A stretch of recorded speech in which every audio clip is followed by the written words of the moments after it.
Good evening. We've had many requests to speak to member municipalities about a number of COVID-19 issues. Taking this time now to answer all the questions that were submitted. First, we're going to address the main topic of conversation, the OFSC trails and trails utilizing Crown land closures. We have had a number of similar questions, so I'm going to read out the questions and address them all at one time. Carol Ballantyne, Mayor of Kearney, Ontario. Premier Ford has stated that he always follows advice from the health table regarding regulations around COVID-19. Dr. Williams, the Chief Medical Officer of Health for Ontario, helped to draft the stay-at-home order what activities would still be allowed as essential exercise. These orders list both ice skating and snowmobiling as allowable activities. Why do you feel it necessary to override both the Premier and Dr. Williams' decision and not allow either of these activities in the North Bay Parry Sound District Health Unit region? Steve Cruikshank, Councillor, Township of Carling. People are leaving Parry Sound District to do the restricted activities, snowmobiling, skating, and tobogganing in neighborhood health units. There is a potential to bring infection back here or take infection there. Is it practical to restrict these activities, or does it create even more risk? Could the health unit further elaborate regarding the snowmobile restrictions? Seems that snowshoeing and cross-country skiing would have similar potentials for individuals, yet Nordic Ski Club still opens. Texture Saracen, Council, Town of Mattawa. Can you confirm any cases where transmission of COVID has occurred in our area in any of the closed outdoor activities? How many complaints has the health unit received? Which time periods did the complaints come into shutdown, tobogganing, outdoor rinks, and snowmobiling? Rob Noon, Mayor. Can you please explain why you feel it necessary to take such stringent measures, including closing all outdoor rinks, toboggan hills, and snowmobile trails at this time, while other health units with higher numbers have not taken such extreme measures? Wendy Whittle, Councillor, Township of Armour. Can you please explain the reasoning for the closure of local snowmobile trails in our health unit district? Can you also comment on the possibility this restriction will be lifted in the coming weeks? Dale Robinson, Mayor, Municipality of McDougall. Why would you close the snowmobile trails in our area when other trails throughout the province are not closed by local health units? Has the Georgia Nordic Ski Club been subject to the same shutdown restrictions? Christopher Fisher, Councillor, Ward 5, West Nipissing. Is the current lockdown likely to be extended? Snowmobile trails, your thoughts on the rest of the season? Mike Rickward, Councillor, Kearney, Ontario. What indicators is the health unit using to determine when snowmobile trails can reopen?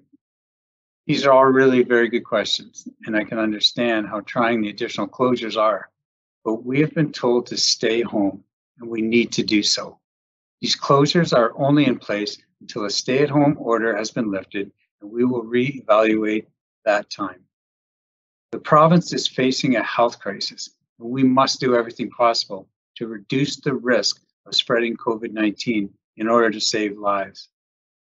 Dr. Williams makes decisions on behalf of the province, whereas I have to make decisions based on what is happening within the North Bay Parry Sound Health Unit region. The decision to impose additional closures were based on the risk of transmission. We received many verbal and written complaints about snowmobilers congregating, not following public health measures, and of individuals from areas with more cases of COVID-19 coming into our district. Consultation was done with local law enforcement to determine the validity of the complaints. The goal is to prevent transmission before it happens. Just south of us, the Simcoe Muskoka District Health Unit has experienced a tragic outbreak due to the UK COVID-19 variant that is highly contagious. We need to take extra precautions now more than ever to prevent the spread into our district. When people make the choice to leave our district for non-essential reasons, such as skating, tobogganing, or snowmobiling, they are putting their non-essential pleasure over the health and safety of our families, friends, and loved ones within our district. In contrast to not being able to snowmobile, skate, or slide during the stay-at-home order.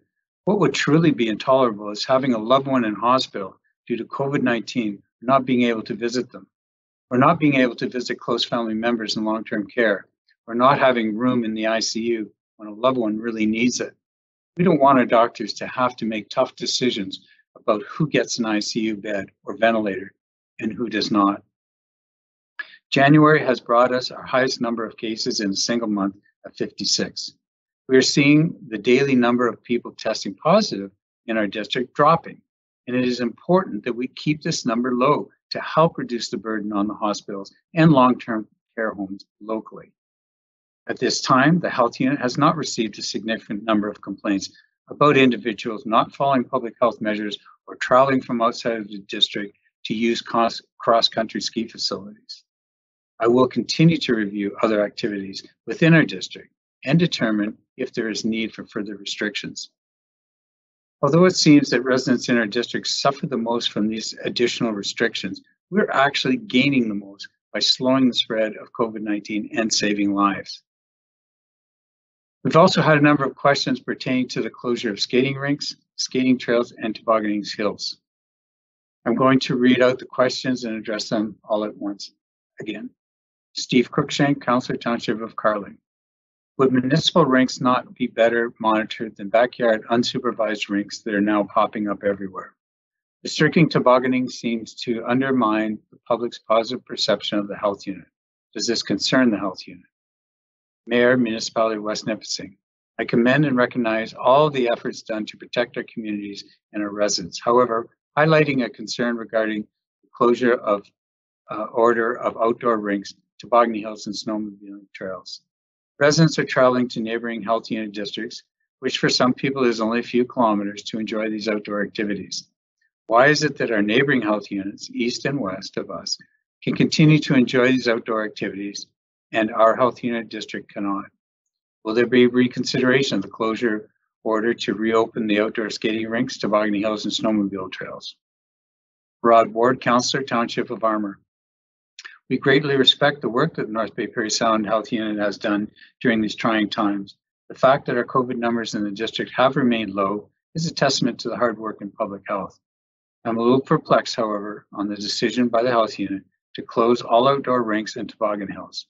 This is not only counter to the government guidelines, but is opposite to the direction made in many of the hottest COVID areas in the province in the GTA. Outdoor skating and similar activities are seen as critical to exercise and mental health. With schools still in person in our region, the decision is confusing to me. In our small township, we have one outdoor rink serving a small population. It sits ready and waiting, but unused, and this is most unfortunate. It is a service which we happily provide our residents, and it alleviates individuals from having to bear the cost and time of trying to maintain a rink in their own backyard. With indoor arenas closed, there are a few options. Can the medical officer of health explain the reasoning and also comment on the possibility that this mandate will be lifted before the winter season ends? Dale Robinson, Mayor of Municipality of McDougall. Why would you close the outdoor skating rink in McDougall? Norm Miller, MPP, can you share your rationale behind the order to close tobogganing hills and skating rinks?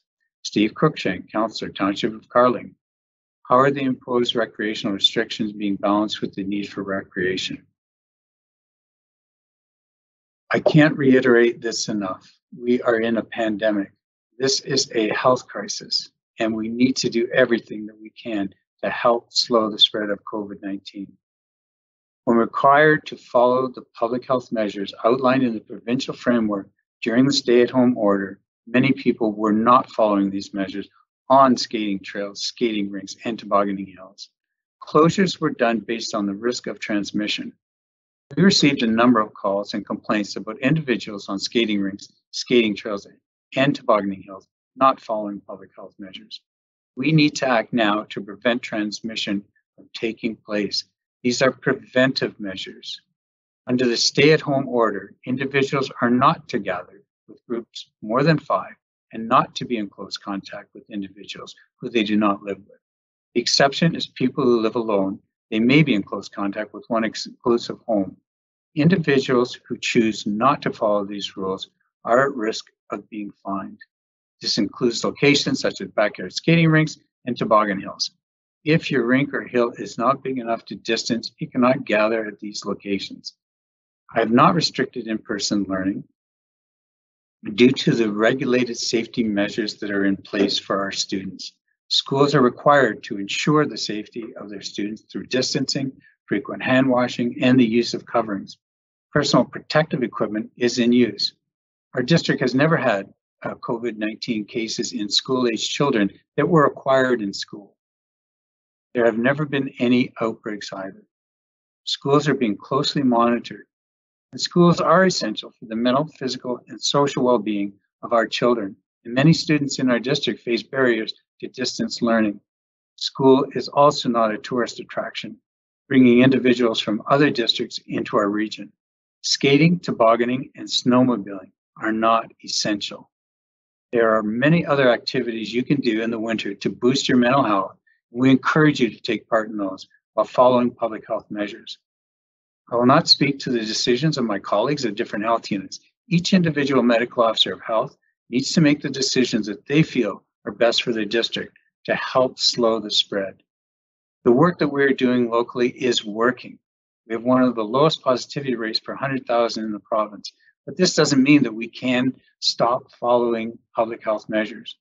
We have seen just south of the Canadian border what can happen when people don't follow public health measures. We need to work together. There are many different ways people can still be physically active. Outdoor physical activities such as walking, running, playing outside, and biking when able are important for physical and mental health and still recommended by the health unit. However, all activities outside the house need to be done with extreme caution, following the COVID-19 public health measures, and should be done close to home. As many of you may know, we have received our first shipment of Moderna COVID-19 vaccine, and it is a small shipment, but it is important. As per the provincial requirements, we are starting to immunize residents of long-term care homes and First Nations elder care individuals. We've had a couple questions around the rollout of the vaccine. Norm Miller, MPP. Looking forward at the vaccination program, can you share your plans to roll out the vaccine equitably in the region, including accessibility for our rural residents? Gail DeGagne, Mayor. Will there be house calls for high-risk individuals who are housebound and do not have the ability and or means to go to a designated vaccine site? Dale Robinson, Mayor, Municipality of McDougall. What is the time frame broken down by categories and geographic locations of recipients that we can expect to receive COVID-19 vaccines in our region? Christopher Fisher, Councillor Ward 5, West Nipissing. When will we likely see vaccine in West Nipissing and this be open to the general public? Does West Nipissing have a plan for a vaccine rollout? Who is administering the vaccines?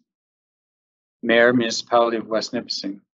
Will PSWs, personal service workers, providing respite services to seniors residing in the apartment buildings adjacent to Au Chateau receive the vaccine at the same time PSWs of our long-term care home, Au Chateau? Is there any local latitude to add these essential workers, employees of our long-term care home, to receive the vaccine at the same time as PSWs of our local long-term care home because of their daily interventions, contacts with seniors? So the health unit has created a playbook for the COVID-19 vaccine rollout. The playbook has been submitted to the Ministry of Health, as was requested of all health units. Once the playbook has been finalized, it will be shared on our website. The local vaccine rollout plan follows the provincial ethical framework for COVID-19 vaccine distribution. The health unit will work to reduce barriers to access the COVID-19 vaccine. However, at this time, it is too early to determine the exact measures that will be taken based on specific targeted populations. The health unit is prioritizing residents of long-term care homes and elder care of individuals of First Nations communities across our district, with the first shipments of COVID-19 vaccines as per the provincial requirements. In the event there is enough vaccine, priority will also be given to staff, essential caregivers, including family caregivers, and other employees in long-term care settings, retirement homes, and congregate living settings for seniors. Healthcare workers, including hospital employees, staff who work or study in hospitals, and healthcare personnel. Adults in First Nations, Métis, and Inuit populations. Adult recipients of chronic home health care. We do not have designated high-risk retirement homes in our district. And the Ontario Ethical Framework for COVID-19 vaccine distribution determines who to prioritize in each phase. And based on this framework, frontline staff who work in senior congregate care settings or as respite workers will not be vaccinated at the same time as staff of long-term care homes. And due to a limited supply of vaccines throughout the province and Canada, there may be a delay receiving future vaccine shipments. But we are ready to start vaccinating other priority groups as part of phase 1.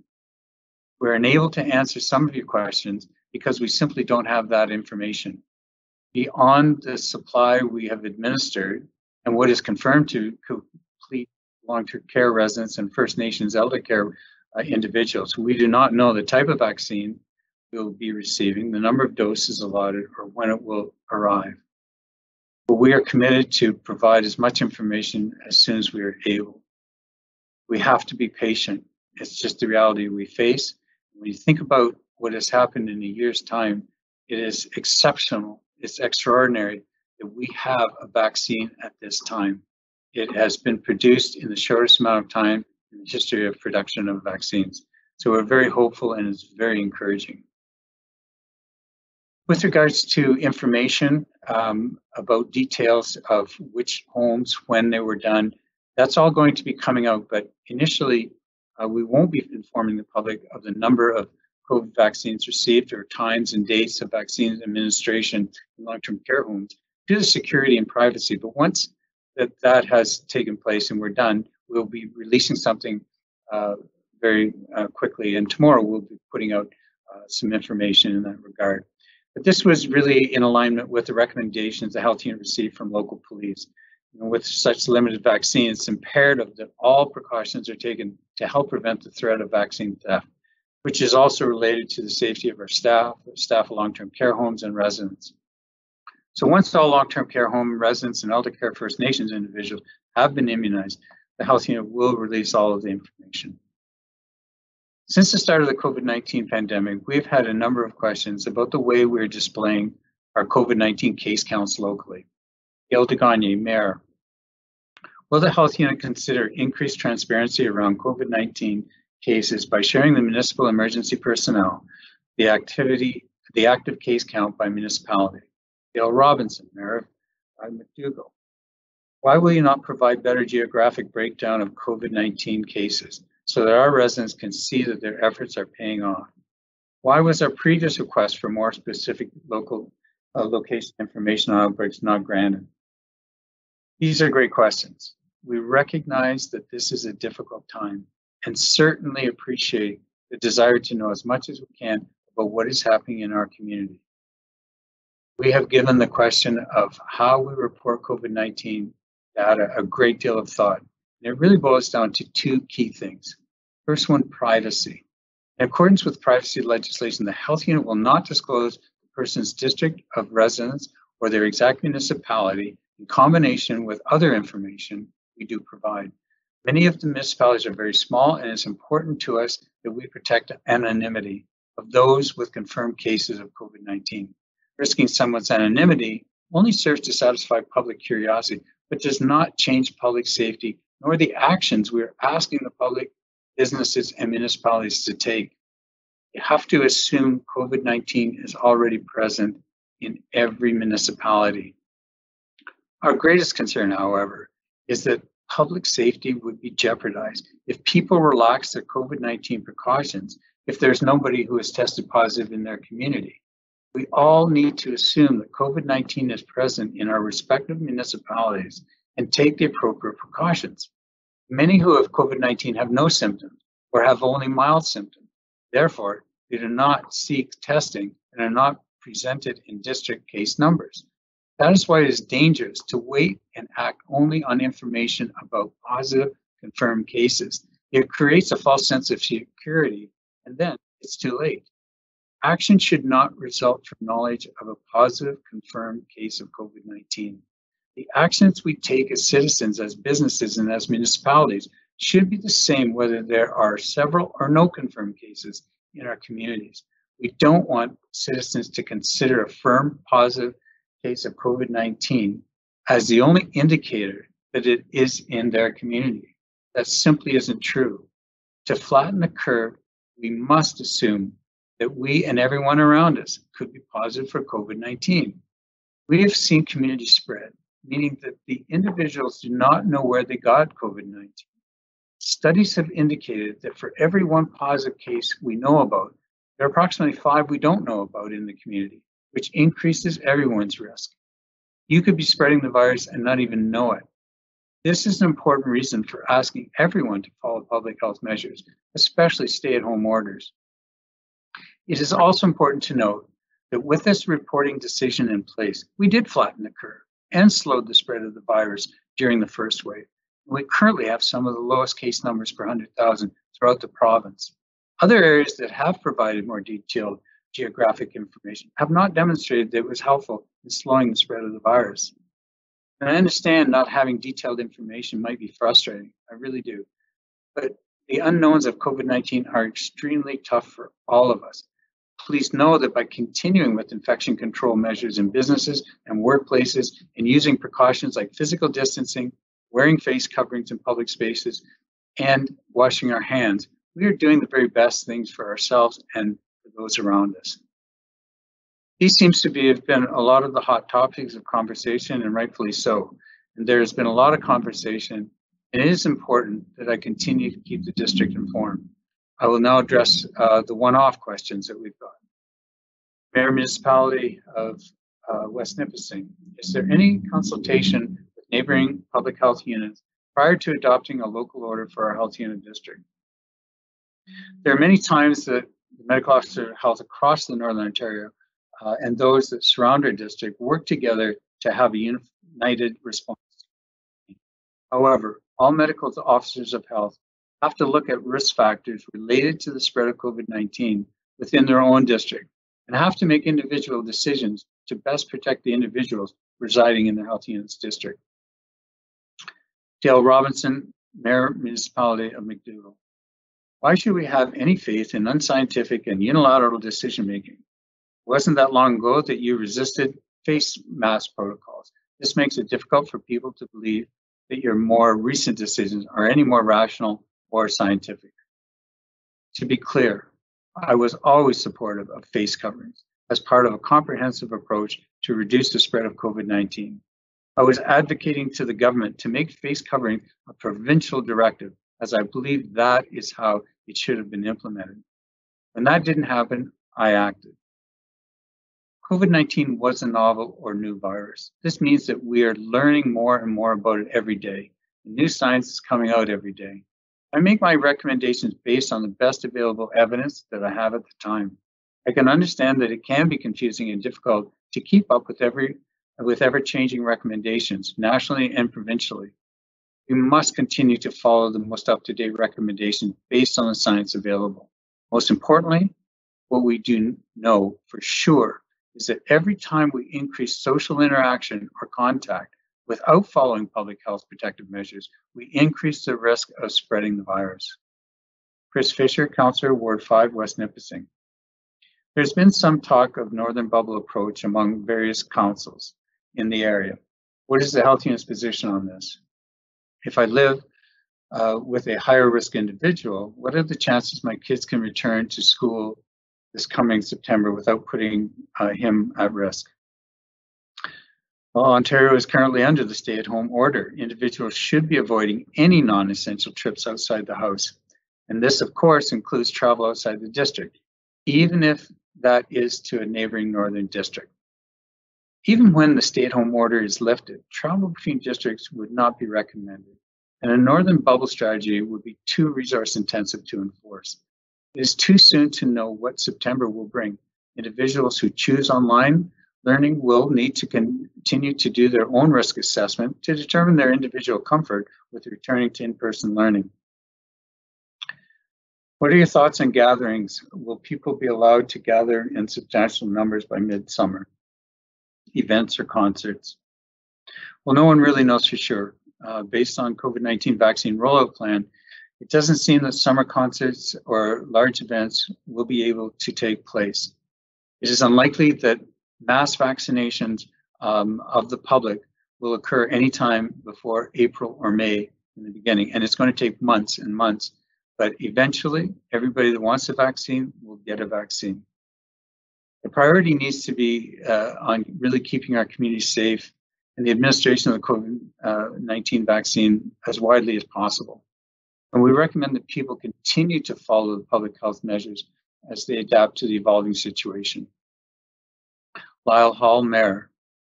Knowing that the pandemic has impacted our workplaces and schools and led to higher use of the internet, what is the opinion of the health unit regarding the potential health hazards of building more towers and creating greater exposure to wireless radiation? Your answer is important consideration for the members of our municipalities that feel that we are at risk of DNA damage and cancer from the cell tower frequencies. So this is an interesting topic, and research on potential health effects from exposure to radio frequency energy is an active field of investigation. And not surprisingly, there is much inconsistency between the results of individual studies. There are many variables to consider: exposure type, time, dose, proximity to source, etc.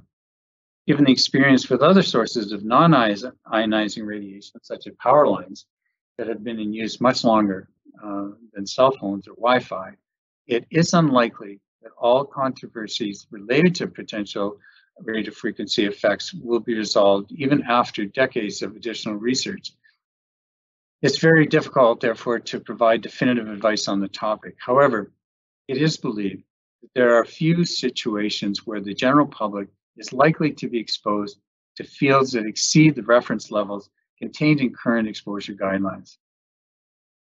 So thank you for the questions, and that concludes this part of the presentation. And I really do want to thank all of you for the work that you've done with your municipality, city, or town that has helped to reduce the spread of COVID-19. There's much to be proud of.